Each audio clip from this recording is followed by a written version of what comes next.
Hello everybody and welcome to part 20 of my Islandception series. Going to do a little shifting of gears here. At the end of the last part we had conquered Portugal and set sail to the southeast to begin setting up to attack Greece. In this bay here they have a city we could take fairly easily, use it as a base of operations, take this city, liberate India, hopefully have a friend for life, and then attack this so we actually get to keep the capital without having to take it from India. You know, best of all worlds there. However, we are about to hit the tech where we'll have ironclads. We currently have 3 caravels, so we'll have 3 ironclads. And if you look here, you'll find that China's military score is ramping up. I don't know what that means for Beijing, but I would definitely feel better if I could afford to station another ship of the line here or 2, because we don't have much in the way of land units, but we do have something of a navy. Similarly, over here, we do have 1 ship of the line that's going to stay behind for defensive purposes, but this is a little more important because it's not only a capital, it's a capital full of wonders, and it's part of a 2-city network that has this semi-important canal for us. Allows us to get over here where we have the ability to reach Songhai, Ethiopia, and I'm thinking more in terms of maybe liberating them later, because I imagine he's going to continue. We have access to another one of his cities here, or you know what I mean, just having that access is important. Meanwhile, if we do attack Greece, if you see here, he's got 10 city-state allies located all over the world, including Kiev, which is down here, Monaco, which is up here, pretty close to our lands actually. We already know he's got as well, but we're on top of that. He's got Cahokia, which we already know doesn't have a navy. We're in here. He's got a couple up here, you know, a couple over here, a couple over here. I mean, we declare war against him, and we're going to be warring against the whole world. And before I forget, I just want to tell him off now, because what I'm kind of getting at is I thought we were going to sail our navy over here and then declare war, but I think let's talk him off this turn, denounce him next turn, and then the turn after that declare war so that we can get the city-states at war. And the reason for this is because we do have our primary navy over here, and we've got a couple of boats over here that we'll call that our scrap navy. Because we'll have ironclads, I'm thinking let's shift gears to where the ironclads will do the capturing of the cities, and let's use our privateers to try and capture boats, grow our navy, because that's what we need right now. We don't need the extra money from a privateer capturing a city. We need more boats. So I'm thinking, because originally the plan was to come up, get these 3 cities, come up in here, just burn all these cities down, maybe keep this one so we have a base of operations to upgrade to battleships so that we can actually take Kyoto. That was the grand strategy as far as fighting Greece. And keep in mind, we can't reach Athens. The war against Greece is just like the war against Montezuma. Let's just take from him what we can to slow him down and make sure we stay in the lead. It was never my intention to come over here, but what if we started over here? And that would mainly be because he's got these 2 city-states right here. There's a bay right here. He's got these 2 city-states, and this one's an island. So they almost certainly have some boats. Let's see if we can capture a couple. We'll take this city first. Yeah, ultimately we'll burn it to the ground, but it does have a tile of water here, and of course a city tower. We can move some captured boats in, upgrade them. We're not going to have much room for healing. We might have to expend this great admiral at some point for that. But that way we could start here, move our way around into this bay, do the original plan, and then come over to Jerusalem and Volhynia, see if there's any boats we can capture there, and go about our grand plan. So I just wanted to explain that so that when I tell Greece off this turn before passing the turn, you guys understand why that is. I want to get the ball rolling several turns sooner just so we can start picking on city-state navies, getting some free XP, making sure there's fewer boats that can surprise us later as a result of this worldwide war, because unlike any war we declared before, he's got a lot of allied city-states. And on the land anywhere, I'm not worried about any of it, but in the waters they kind of am. Alright, peace treaty with Montezuma has expired, which is interesting because he just declared war. Oh, him and Greece just declared war. I don't know how Greece is going to do that. We control the canal, and we only have open borders for one more turn. So while I'm thinking about it, let's try and get our scout out of there on our terms, because this is the turn we denounce him, and the fact that he just declared war is as good as reason as any. Yeah, that makes sense. Anyways, so we know this war is almost certainly going to lead to the Ethiopia being wiped out. And our navy is right here. We could swoop back in, declare war against him, and use this front for our navy, because his military score has been ramping up too. No surprises there, but after we, hit him pretty hard, he's coming back. And I'm mostly not worried about it. We do have the land forces to hold this. It won't be long before we're upgraded to Great War Infantry. Because, before long, the goal is to head towards plains so that we can continue to influence him on the land. I don't think we can go toe-to-toe with his liberty. Even with these cities, toe-to-toe on the land, he can outproduce us, I would guess. In fact, he's got positive cash flow this turn, so let's do that. That's kind of what I was getting at. I know we have a peace trade. We can actually take a look at that. Deal history. Let's see if peace just ended. We got another 20 turns or so on the money. So let's look around the 229, 230 area. Yeah, there it is. 134 gold per turn. So if we were to bring our navy back and declare war on him, we'd miss almost 20 turns of that. That's over 2,500 gold.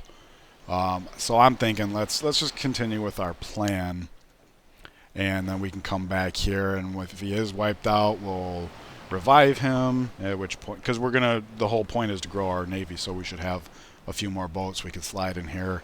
Do that, then we'll have a lifelong friend. We can use this coast to whittle down his army, whatever he throws at, to stop that. So yeah, let's just continue making the money. That seems like the smarter play. Alright, we took a side jog for the granary here just so we could send internal cargo ships from this city. Hermitage, it really sucks that it would only take 4 turns to get Machu Picchu. Everybody's asking for it, right?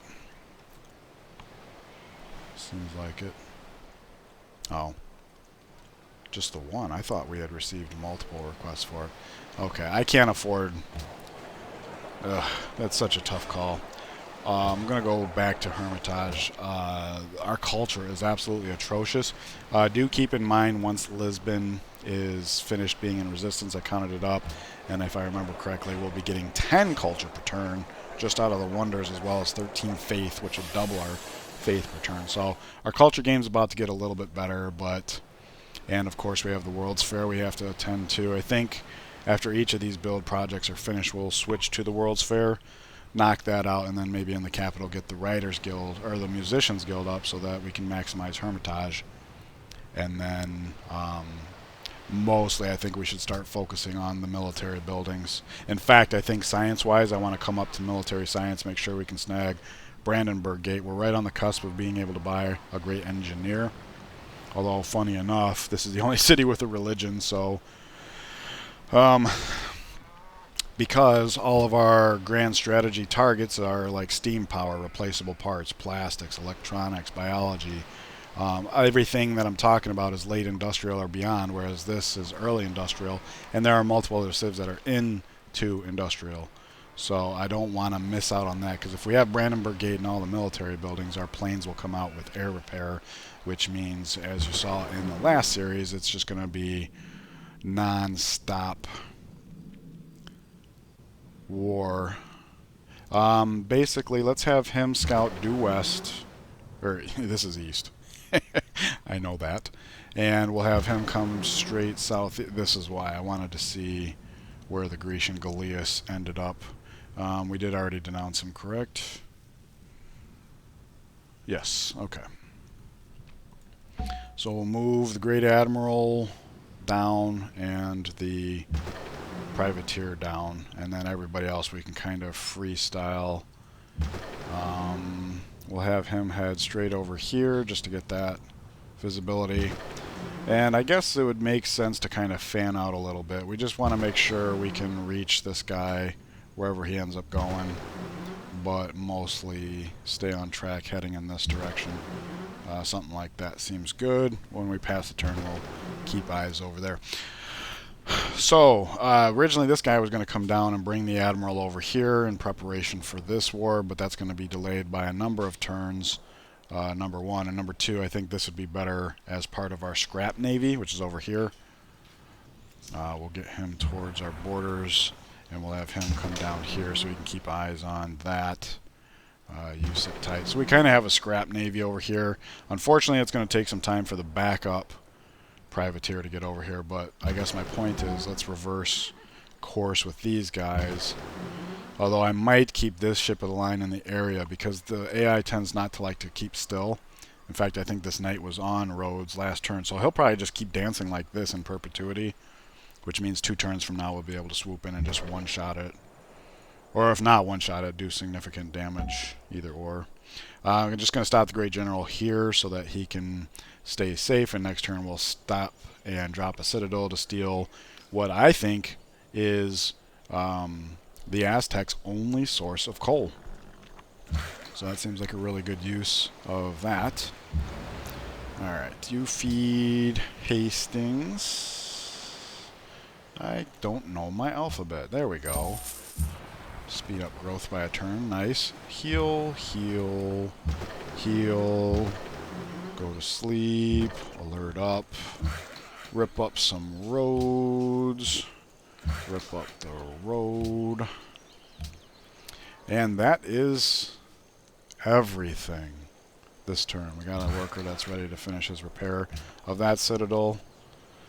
Unfortunately, we're not at war with him. That would be another nice thing about declaring war, is that these citadels would actually chew him up a little bit. So let's go back over here and just make sure we keep eyes on the Grecian caravel. I think it would take... Oh, good, he's over there. I was just going to say, I think it would take 3 ship of the lines to kill it. Open borders for 4 gold, sure. That's a lot to pay for open borders, and it's not like we need the 1-for-1 there.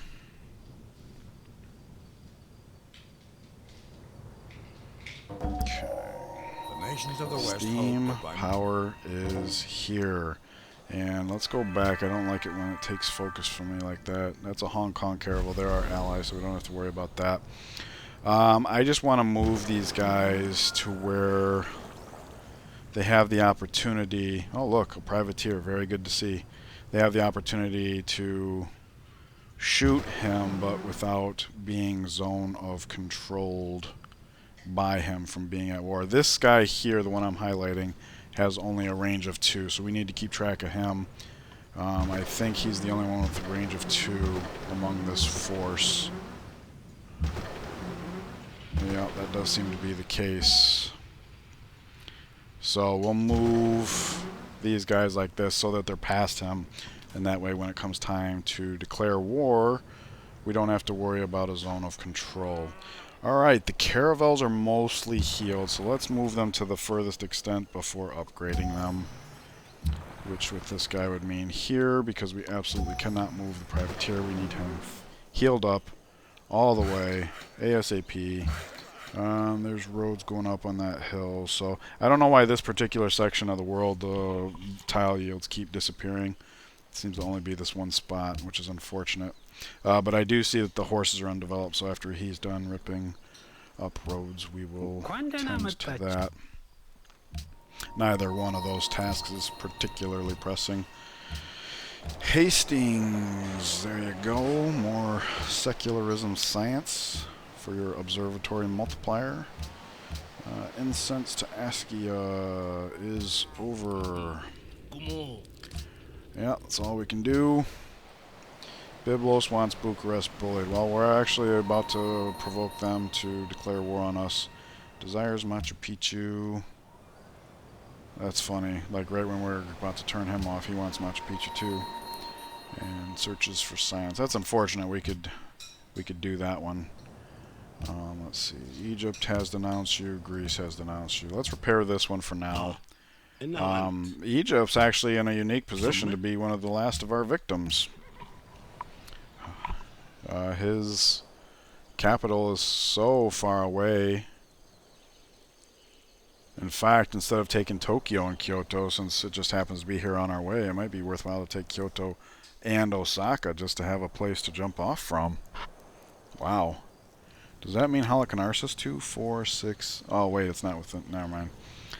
I'm thinking way, way, way too far ahead for that one. Okay, so steam power is finished. We got a lot going on up here, but like I said, want to make sure we nail Brandenburg Gate.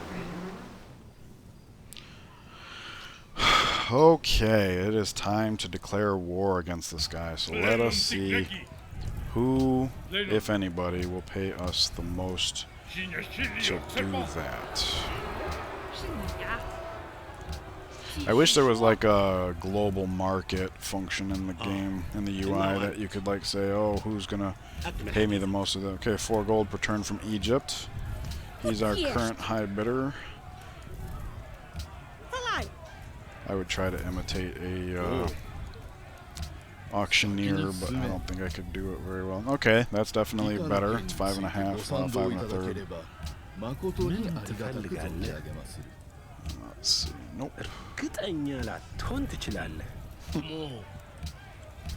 Alright, Japan it is. So let's just go to this screen, do this to see what exactly are we in for here. Loss of cotton, return of 5 unique luxuries. Well, 5 luxuries, I should have said. I do think they're all ones we have duplicates of, so we should be able to find homes for all of them, I would think. There we go, let's do it. You're the high bidder. Okay, so that frees up a good amount of resources. Let's try to reallocate those real quick. Let's see... Citrus. Now he did just denounce us, but a lot of times they just join in and they don't actually hate. Like I think ASCII was like that earlier in the game. We were still making favorable trades with him. 5 is definitely better than we can get from anywhere else. So incense. Yeah, figured that. Okay. Oh, you know what? This is the turn we can get duplicate silver too, isn't it? I think. There we go. Alright, so we'll move this guy over to get parked over there. This guy goes in here. And now we have duplicate silver. And thankfully, Egypt actually wants it. Since they're the ones giving us the most money, let's take that. Nice. Okay, so we did lose a lot of money from the Grecian deals, but there we go. And I think we already did the ironclads over here. So that should be an accurate depiction of our gold at this time. Let's step over here. Shoot that. This guy peeps his head out. Actually, you know what? He's trying to come out here, right? Yeah, because our scrap navy is going to gather here and head up to Monaco, probably. Him, I would like to be in the neighborhood to be able to shoot at this guy. So let's step up here and shoot something. It's free XP. That way he's not just sitting on his butt there. For this reason, let's have him come down here a little bit just to be able to be closer to that guy. Alright, get started on a mine. I realize it's freshwater, but that's a puppet. He's just repairing stuff. Alright, the artists. I know my audience prefers that I use golden ages with these. And while the multiplication on our gold would be fine, the multiplication on our culture would actually be quite wasted. It might be more in the long run than going for a great work, but I do want to save him for a great work. We don't have any slots now, but we will when Hermitage comes up. But the good news is once Hermitage is up and the World's Fair is up, we'll have good culture. Hermitage will be up, so we'll get to the Musicians Guild. We're doing everything we can to repair our culture game. And then, of course, as I mentioned, Lisbon is about to add to that once it's out of resistance. Okay, so right now, I believe this was one of 3 trade routes that was feeding London. Excuse me, one of 4 trade routes. That's right, because we got 5. 4 were going to London, 1 just moved to Hastings. I'm thinking York is lagging. They have 1 specialist slot not filled, Hill not being occupied, and we're about to get 2 more specialist slots. So let's go ahead and send this one over to York. And you can see we're kind of vulnerable in this bay within the internal trade routes, which is why I want to grow our navy and get a couple boats over here. Also, when money allows, I think it would be worthwhile to buy Yerevan because we need culture and because this is a pretty crucial vulnerability in our empire. Luckily, Monaco's the one over here that's at the furthest edge. We don't want them picking up these, but all the more reason to try and get our navy bigger. So the first thing I want to do definitely is bring the privateer over. I want to get a good idea of where all he can reach next turn because I can see that Byblos has a privateer of his own as well as this Galeas. So basically you can kind of see along this diagonal to some extent is where he can reach. Because I'm thinking, what if we put a shot into this Galeas and let it live? He'll still see what the 2. In fact, the guy that's got 2 range. Let's do that. We'll have him put a shot into that and leave it alive. That way, our privateer can reach it next turn. And then if his privateer comes over, then maybe we try to capture his privateer. Because we do want to favor privateers just so we can multiply our ability to steal ships. And then Galeas so that we can multiply our ships of the line. Alright. How far can you go? You can go all the way to here, and you have a range of 3. So that seems very good as far as getting shots in on this. What about you? Can you do that too? You can. Excellent. That means all the boats we have should be able to get in on fighting something if we so desire. He's technically... Well, no, because these guys have partial movements. He's got to shoot from there, whatever we shoot. So let's make it that guy. And then we'll have him come over. I think we can one-shot that trebuchet. So that seems like a good spot for that. Actually, no, because I just broke my own rule of trying to stay within reach of the privateer. I think this was the diagonal. So if his privateer decides to attack this guy, but we don't know that he can see that. We do know that he can see this. So hopefully his privateer wants to come over here. Nevertheless, that's something I should have thought twice about. Now, as far as this Galeas, looks like we could shoot from here.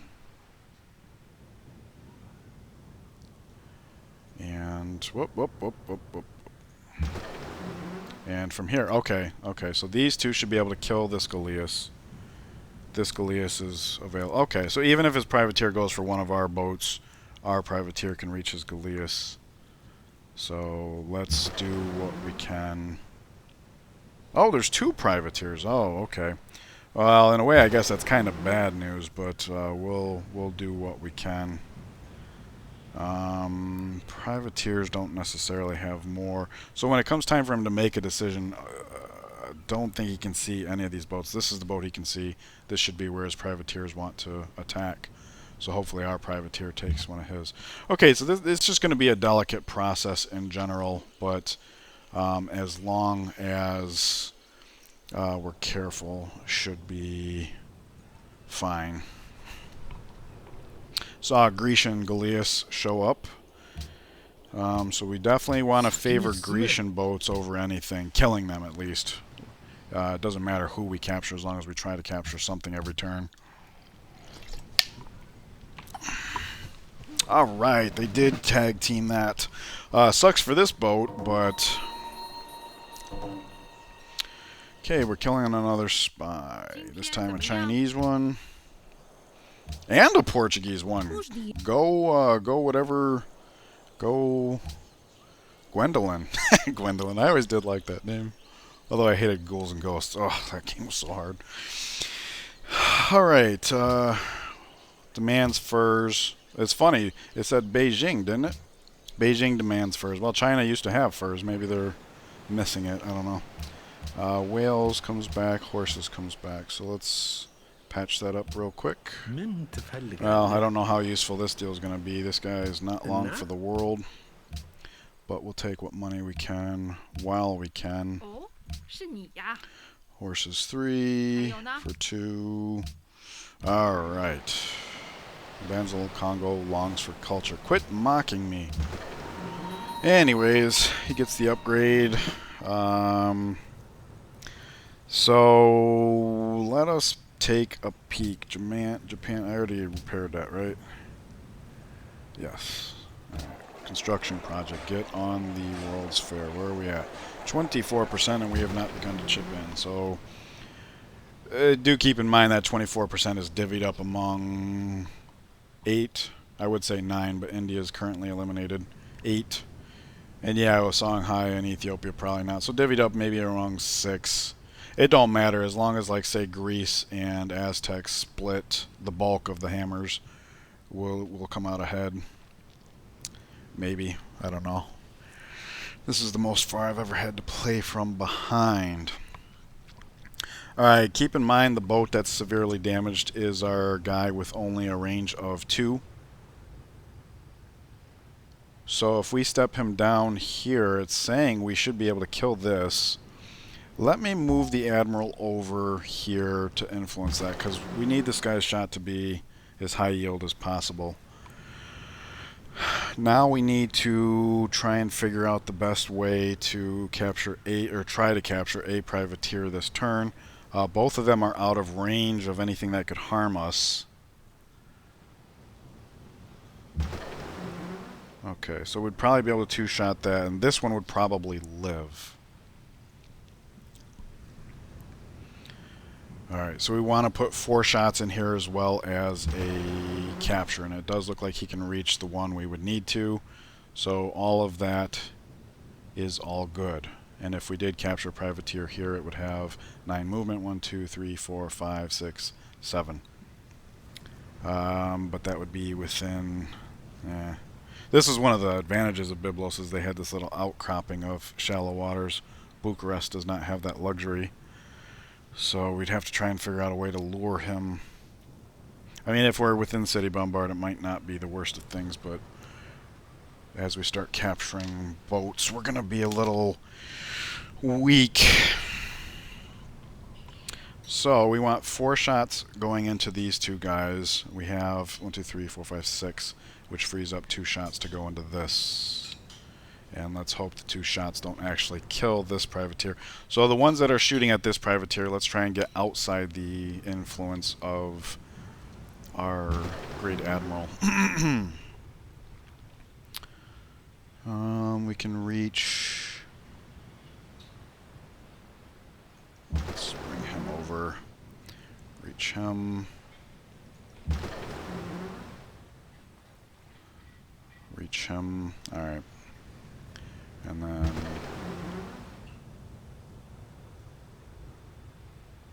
get out of the way, reach him, get out of the way, reach him.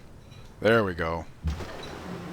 Alright, didn't actually capture, but we did make sure that we were as careful as possible. Might as well put the Admiral in safety's sake. We could zoom ahead, try and get some scouting going. Although they all have very good movement points, so I'm not so sure that's necessary. Alright, so we didn't capture a boat, but we did do a good job of playing things well. The damaged boat is the one that's got short range. That should be easy to keep track of. Alright, so these guys say they have 7 moment, but they have double movement in shallow water. So I'm thinking the best way to get the Ironclad in play is across this gap here, and we can just test that as you've seen here. Very lightly, but we can see it here. So this is the optimal path for him. This one, we might as well start scouting along here. We don't know what Kiev looks like, but we do know that once this privateer is healed up and starts heading somewhere, he's going to be unescorted. We don't want him getting all beat up. Rip up road there. Yep. Did I rip this one up already? It looks like it. Okay, so we'll land here and then onto the horses. Sounds good. Ironclad is part of our scrap navy. So we'll have them just start heading up towards Monaco. Same with you. Okay, there's our knight. We don't want to be in the range of bombard, so I'm looking at this hex, but this hex is right there on the Gatling gun. So we'd be looking at 1, 2, 3, 4, 5, 6, and shoot. He's got 9 movement points, so that seems to be a safe maneuver. And it remains to be safe, so let's go ahead and one-shot that knight. Free knight destruction. Okay, I saw we could get onto the silk tile at very least, and it would want to go there, so I tried going here, and it worked. And this would be a really good place for him to have scouting promotion. All I can really do with him is try and look for caravans to pillage. Alright, so he gets tucked away, saving on the maintenance there. Let's start scouting towards Monaco, and we are going to... yeah, something like that. Alright, that is a good spread, and we are at the half-hour mark. I know not much got done. There was a change of plans as far as our overall intentions, and we had to play it safe there. So thank you for your patience. We'll get into some heavy action next turn, because we'll probably have this city taken and be shooting at whatever we can reach to get XP along the way. Anyways, you guys enjoy the rest of your day, and I will see you in the next part. Take care.